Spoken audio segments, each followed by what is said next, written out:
বক্তব্য রেখেছেন সংবিধান দিবসে। প্রথমত স্বামী বিবেকানন্দের ভাষণকে 1893 সালের যে ভাষণ তাকে তিনি মিসকোট করেছেন।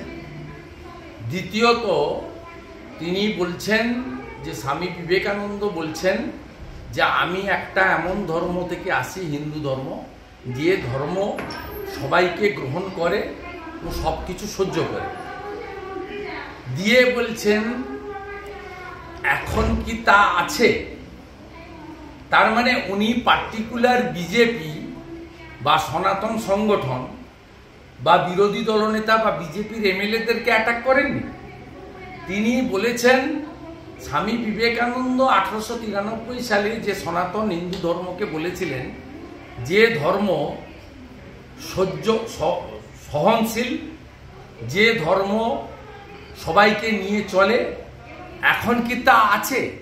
কমপ্লিটলি ডাক্তার মানস ভূঁইয়া হিন্দু সমাজ, হিন্দু ধর্মকে আক্রমণ করেছেন। তাই আমরা বিধানসভায় আপত্তি করেছি। আমি স্পিকারকে বলেছি যে আপনি নিজে একজন হিন্দু, আপনি এই লাইন বাদ দিন, এক্সপান্ড করুন।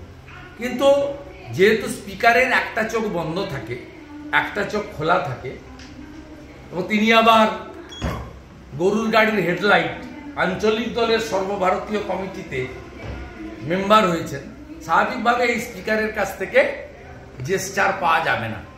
আমি পশ্চিমবাংলা সহ গোটা পৃথিবীর হিন্দু সমাজকে বলবো যে ডাক্তার মানস ভূঁইয়া স্বামী বিবেকানন্দের মতো প্রাতঃস্মরণীয় ব্যক্তিকে আজকে তার বক্তব্যকে মিসকোট করেছেন, ভুল উদ্ধৃতি দিয়েছেন, এবং সমগ্র হিন্দু সমাজ আজকে সংযমী নয়, তাদের সহ্যশীলতা হারিয়ে গেছে।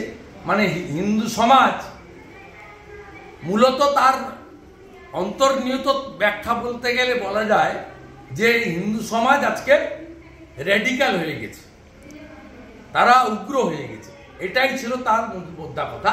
আমরা সেই কারণে হাউসে তীব্র প্রতিবাদ জানিয়েছি। আমি স্পিকারের যে রেজুলেশন এই চেয়ার থেকে তিনি করতে পারেন না। আমি ভারতবর্ষের পার্লামেন্টের স্পিকার সম্মানীয় ওম বিড়লা এবং রাজ্যসভার যিনি chairman, vice president of India মাননীয় জগদীপ ধনখড়কে স্পিকারের রেজুলেশনটা লিখে পাঠাবো টু এক্সপোজ আওয়ার স্পিকার। তিনি এই চেয়ারটাকে একটা পলিটিক্যাল, তাতে তিনি ইডি সিবিআইকে অ্যাটাক করেছেন, সেন্ট্রাল গভর্নমেন্টকে অ্যাটাক করেছেন, যেটা স্পিকারের চেয়ারে বসে করা যায় না। It's a non political chair, political person কিন্তু চেয়ার নন পলিটিক্যাল। আপনারা রেজুলেশনের কপি পেয়েছেন, যদি পড়েন দেখবেন it's a completely political handbill. এটা স্পিকারের চেয়ার থেকে করা যায় না, যদিও তিনি পলিটিক্যাল, কিন্তু করতে পারেন না। এটা তিনি আজকে করে সংবিধান দিবসের গরিমাটাকে নষ্ট করেছেন। আর যেহেতু এস রায়ের নামে ছাপা হয়েছে বলে তিনি বলেছেন, এস রায়ের নাম ছাপার অনুমতি এস রায় কি করে দিয়েছে আমি জানি না। এস রায় বিধানসভার প্রধান সচিব, কামিং ফ্রম জুডিশিয়ারি, তাকে অ্যাপয়েন্ট করেন কলকাতা হাইকোর্টের প্রধান বিচারপতির কলেজিয়াম। আমি মাননীয় প্রধান বিচারপতি সহ কলেজিয়ামকেও লিখব যে এস রায়ের নামে এই ধরনের পলিটিক্যাল রেজুলেশন হাউসে সাবমিট করা যায় কিনা।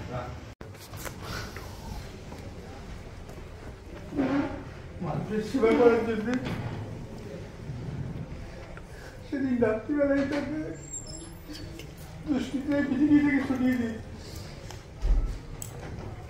কিন্তু সত্যি কথা বলতে আমরা যখন খবর পেয়েছি তখন আমরা সারা ভেঙে পড়েছিলাম। কিন্তু যখন আমরা হসপিটালে এসেছি, যতটা আমরা মেয়ের মৃত্যুতে শোক না পেয়েছি, সেই দিনটা আমাদের প্রশাসন এবং পুলিশ আমাদের এমনভাবে হ্যারাসমেন্ট করেছে, সে জীবনে আমরা কোনোদিন আসছে এটা ভুলবো না। একটা আমার মেয়েটা পড়ে গেছে পাশের ঘরে, আর 3 ঘন্টা আমরা বসে আছি, সেখানে ঢুকতে পারছি না। কি অসহ্য যন্ত্রণার মধ্যে আমরা তখন ছিলাম। যখন আমরা পোস্টমর্টমটা বললাম এখানে করা হলো, তখন ওর একটা বলতে গেলে অভিনয় আর কি, অভিনয় করে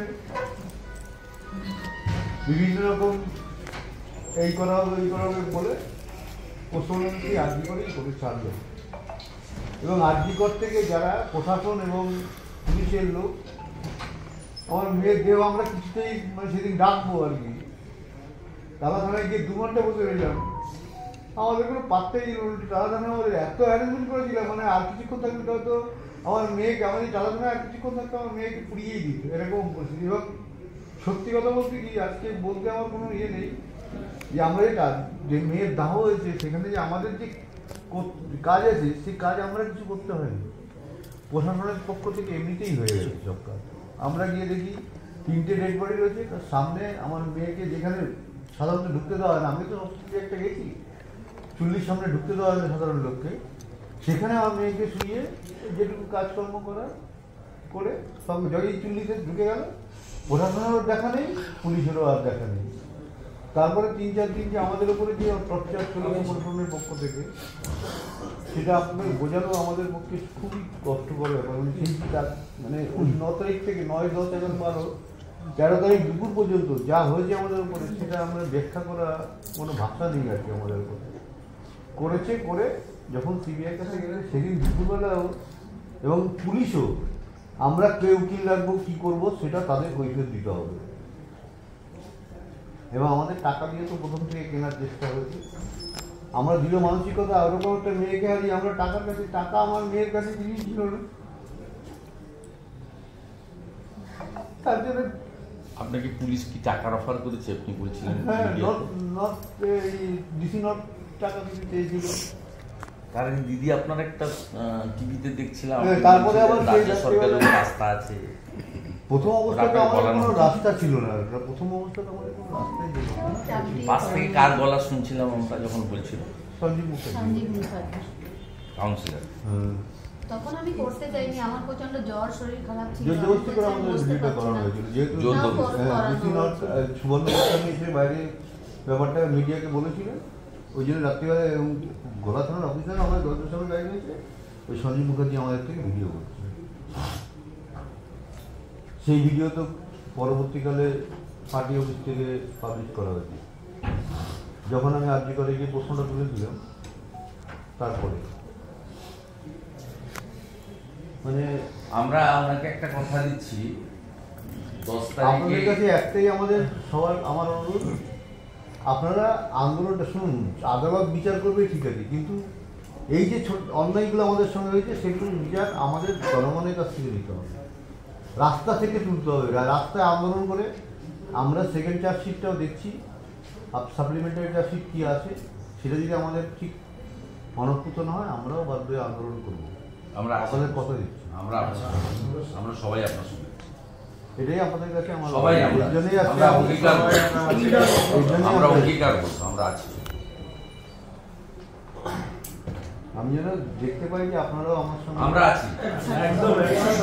আমরা এখনই একটা কর্মসূচি ঘোষণা করে দিচ্ছি। 10 তারিখে আমি শুনেছি শাসক দলের এমপি এমএলএরা রাষ্ট্রপতির কাছে যাবেন অপরাজিতা বিল, সেটা ভালো, তো আমরা তো সাপোর্টও দিয়েছি, কিন্তু পরে 9 তারিখের পরে। আর আমরা 9 তারিখের বিচার চাওয়ার জন্য 10 তারিখে আমরা সারাদিন রাজ্যপালের দরজার সামনে ধর্ণা দেব। ওনারা রাষ্ট্রপতির কাছে যাবেন, আমরা 10ই ডিসেম্বর সব অল বিজেপি এমএলএ 10টা থেকে 5টা রাজ্যপালের সামনে জীবিত। 9 তারিখের বিচার, 9 তারিখের পরের বিচার চাইছেন ওনারা অপরাজিতা বিলটা করেছেন, 9 তারিখের পরের বিচার চাইছে, তাতেও আমাদের তো পূর্ণ সমর্থন আছে, আমরা তো ডিভিশন চাইনি, সমর্থন করেছি। কিন্তু 9 তারিখের বিচারটাকে বাদ দিয়ে পরের বিচারগুলোকে অগ্রাধিকার দিলে তো হবে না, আমরা সেটা নিয়ে করব। কারণ 5 দিন পুলিশের হাতে থাকার জন্য আমি সুপ্রিম কোর্টে লাইভ ভিউতে দেখেছি পুলিশ যা যা করার করেছে, এবং পৃথিবীর মধ্যে 8ম আশ্চর্য, এই মামলায় সুপার জেলে আর থানার ওসি জেলে, লোকাল জিডি পুলিশ স্টেশন, এটা ভারতবর্ষ কেন পৃথিবীর কোথাও এই রকমের নজির নেই। আমরা সবাই আছি আপনার সঙ্গে। এই প্রদীপদাকে বলুন, নৌসাদ ভাইয়ের সঙ্গে। হ্যাঁ বলছি দাদা, রাজভবনে কবে বসছেন তাহলে? 10ই, যার বিরুদ্ধে ওনাদের ক্ষোভ, উনি বলেছেন, আমি বলছি না।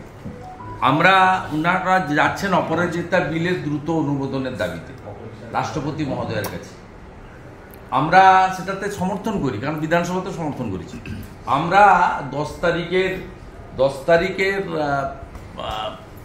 আমরা রাজ্যপাল মহোদয়ের কাছে পুরো দিন বিজেপি এমএলএরা ধর্ণা দেব 9 তারিখের বিচার চেয়ে। রাষ্ট্রপতি মহোদয় যেমন সাংবিধানিক প্রধান দেশের, তেমনি রাজ্যপাল মহোদয় আমাদের রাজ্যের সাংবিধানিক প্রধান।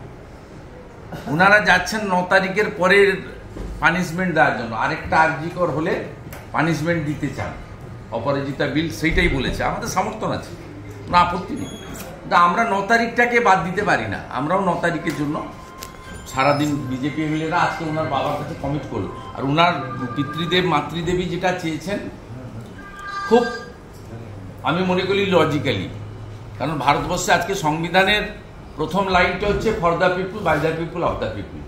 উনি বলছেন জুডিশিয়ারির লড়াই হবে। জুডিশিয়ারি তো একটা স্তম্ভ কনস্টিটিউশনের, কিন্তু কনস্টিটিউশনের মেন থিমটাই হচ্ছে for the people, by the people, of the people. অর্থাৎ উনি বলেছেন আপনারা জনগণকে নিয়ে এই অন্যায়ের বিরুদ্ধে এবং বিচারের দাবিতে লড়ুন। আমরা আজকে সব বিজেপি এমএলএ ওনার পিতৃমাতৃদেবীর সামনে ডক্টর বাবা সাহেব আম্বেদকরকে স্মরণ করে আমরা কমিট করছি, অঙ্গীকার করছি যে আমরা জনতা দরবারে নিয়ে যাব এবং এই জঘন্য নির্মম বেদনাদায়ক ঘটনাটাকে ভুলিয়ে দিতে আমরা দেব না। আমরা কমিটেড, তাই তো সবাই। তো মেয়েটা হসপিটালে রোগীদের সেবা করতেই এসেছিল, তার একটা ডিউটি ছিল।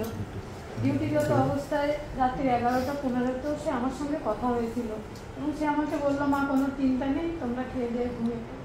তারপরে কি হলো তার সাথে, আমার মেয়েটা কি অপরাধ করলো যে তাকে এবং নৃশংসভাবে তার কাজের জায়গায়, সে তো সুরক্ষিত, সে হসপিটালটা তার দ্বিতীয় বাড়ি। আমি তো তাকে বলতাম হসপিটালের গেটে ঢুকে যাবি, আমাকে একটা ফোন করবি, আর আমার কোনো চিন্তা থাকবে না। সেখানে তার সুরক্ষিত জায়গায় তার কি হলো, এরকম নৃশংসভাবে তাকে খুন করা হলো। হসপিটালে তাহলে কি তৈরি হচ্ছে আজকে? ডাক্তাররা কেন তাকে এভাবে নির্মম হবে? সেখানে কি ডাক্তার তৈরি হচ্ছে?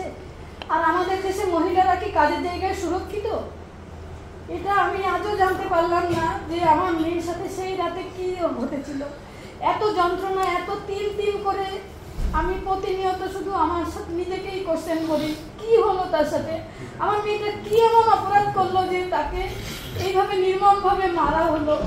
সে তো তার স্বপ্নের জায়গায় ছিল, ওখানে আরজি করে চান্স পেয়ে আমার মেয়েটা খুব খুশি হয়েছিল এবং তার অনেক স্বপ্ন ছিল। তার স্বপ্নগুলো সফল হতে দিল না। ওই দুষ্কৃতীরা তার স্বপ্ন চোখ দিয়ে রক্ত বার করে ছাড়লো। কেন এই নির্মম পরিস্থিতি হলো? তার জন্য আপনারা যেমন আমার পাশে ছিলেন এতদিন, তেমনি শুধু আপনারা এই কজন লড়লে হবে না, সমস্ত দেশের লোক, সমস্ত পৃথিবীর লোক আমার সাথে এসে লড়াই করতে হবে। যেমন ভবিষ্যতে ছিলেন, তেমনি আগামীতেও আমার পাশে আপনাদের চাই।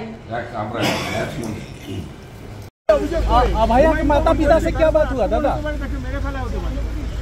ওনাকে আমি পরামর্শ দিচ্ছি, কলকাতা হাইকোর্টে যান, কেন্দ্রীয় স্বরাষ্ট্রমন্ত্রীকে লিখুন, বিজেপি সবাই বেঁচে থাকুক, সবার প্রোটেকশন চাই। আসাউদ্দিন ওয়াইসিকেও সেন্ট্রাল গভর্নমেন্ট প্রোটেকশন দিয়ে রেখেছে, জেড ক্যাটাগরি। এখানে আইএসএফ এর বিধায়ক নৌসাদ সিদ্দিকী কোর্টে গেছিলেন, ইউনিয়ন গভর্নমেন্ট আপত্তি করেনি, সিআইএসএফ এর সিকিউরিটি দেওয়া আছে। হুমায়ুন কবির যদি নিজে মনে করেন যে কল্যাণ ব্যানার্জি, ফিরহাদ হাকিম যা বলেছে শুনলাম, তারা ওকে খুন করতে পারে, মানে তৃণমূল ওকে খুন করতে পারে, তাহলে হুমায়ুনজিকে অবিলম্বে কলকাতা হাইকোর্টের বা কেন্দ্রীয় সরকারের দ্বারস্থ হওয়া উচিত।